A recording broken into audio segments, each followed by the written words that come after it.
আজই ডাউনলোড করুন আর এনজয় করুন আপনার পছন্দের শো। ধর্মাবতার, আমি আপনাকে বলছি রুদ্ররূপ সান্যাল তাইজি এবং তার ছেলে কিভাবে উপকার করেছে। আমি ওরও ক্ষতি করতে চাইছি না, কিন্তু আপনি তাইজিকে দরকার হলে কাঠগড়ায় দাঁড় করান ধর্মাবতার।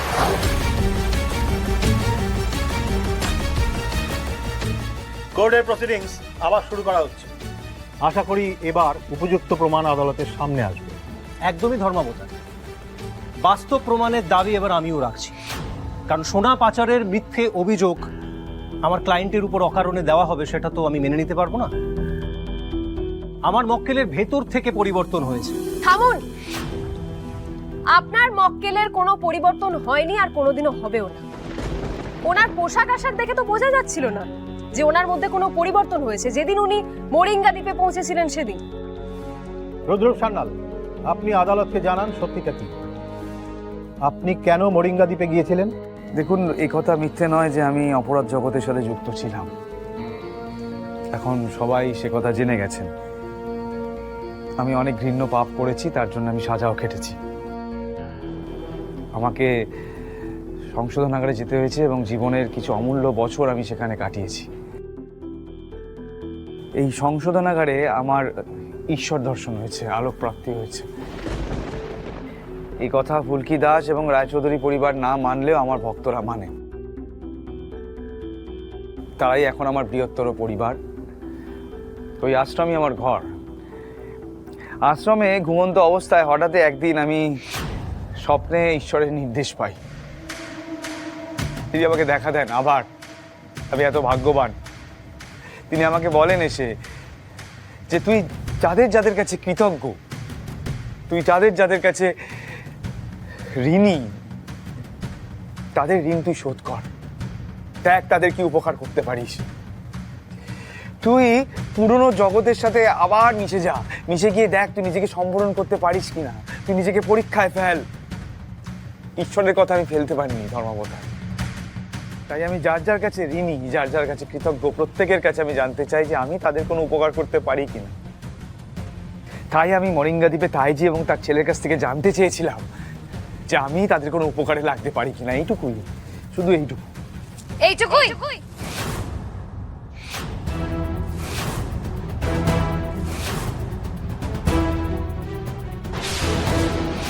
নাকি এটা তোমার নতুন মাস্টার প্ল্যান ছিল রুদ্ররূপ সান্যাল? নতুন করে অপরাধ জগতে জাকিয়ে বসার?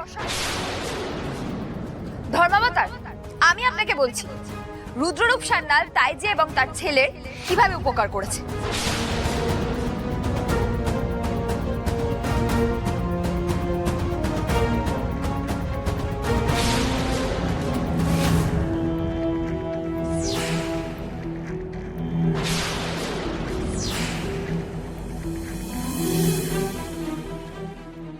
ধর্মাবতার, রুদ্ররূপ সান্যাল এই উপকার করেছে। বাচ্চাদেরকে বেড়াতে নিয়ে যাওয়ার নাম করে তাইজি এবং তার ছেলে বসের কাছে নিয়ে যাওয়া হতো বর্ডারে পারে। সফট টয় হ্যান্ড ওভার করা হতো, তাই কেউ কোনো সন্দেহ করতো না। আর বাচ্চাদের সেভাবে বর্ডারে চেক করা হতো না। জলপথে পুরো সোনাটাই পাচার হয়ে যেত। ধর্মাবতার, আমি আপনাকে বলছি দ্বীপে কেন কোনো সোনা পাওয়া যায়নি, কারণ সেখানে কোনো সোনা রাখাই হয়নি। এই খেলনা এবং বাচ্চাদেরকে ব্যবহার করে সব সোনা পাচার করা হয়।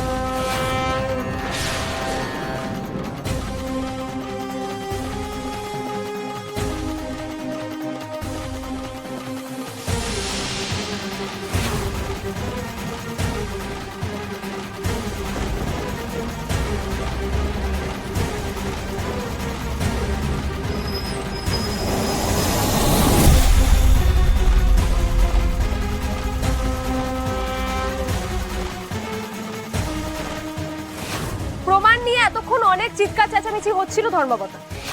আশা করি এবার সেটা পাওয়া গেছে এবং এই সোনা পাচার চক্র কিভাবে চলতো সেটাও পরিষ্কার হয়ে গেছে। ফুলকি তো আসল সত্যিটা ধরে ফেললো। সোনা পাচারের পুরো ছকটা ফাঁস করে দিচ্ছে।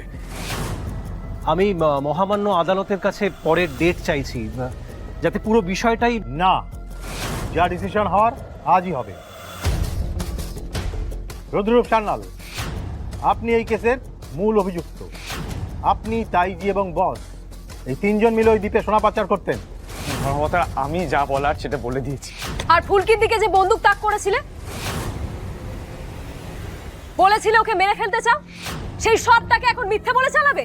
না, আমি ফুলকির দিকে বন্দুক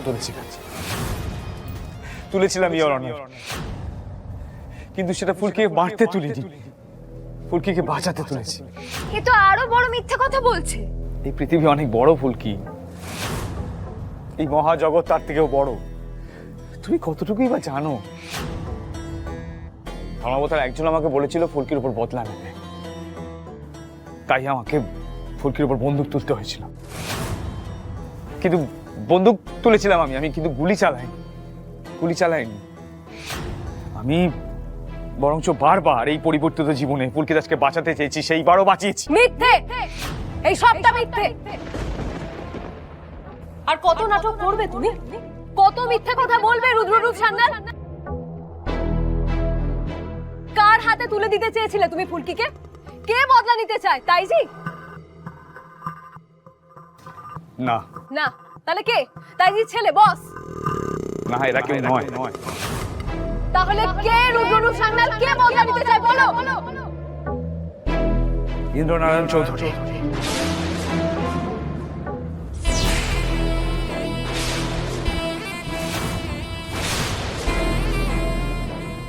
এই রুদ্ররূপ, এগুলো কি বলছো? আমি কি করে আসবো এসবের মধ্যে? আমি কিরকম করে আসবো? শান্ত হও ভাই ইন্দ্র, শান্ত হও, মনকে শান্ত করো, ঠান্ডা করো। তুমি ধর্মবতারের কাছে ক্ষমা চেয়ে নাও। হ্যাঁ, দেখবে তুমি মনে প্রশান্তি পাবে, তুমিও হয়তো আলোকপ্রাপ্ত হলে। মিথ্যে কথা, একদম মিথ্যে কথা। এই লোকটা একদম ফালতু কথা বলছে। এইভাবে আমার পিছনে ছুরি মারবে তুমি রুদ্ররূপ সান্যাল? Order, order.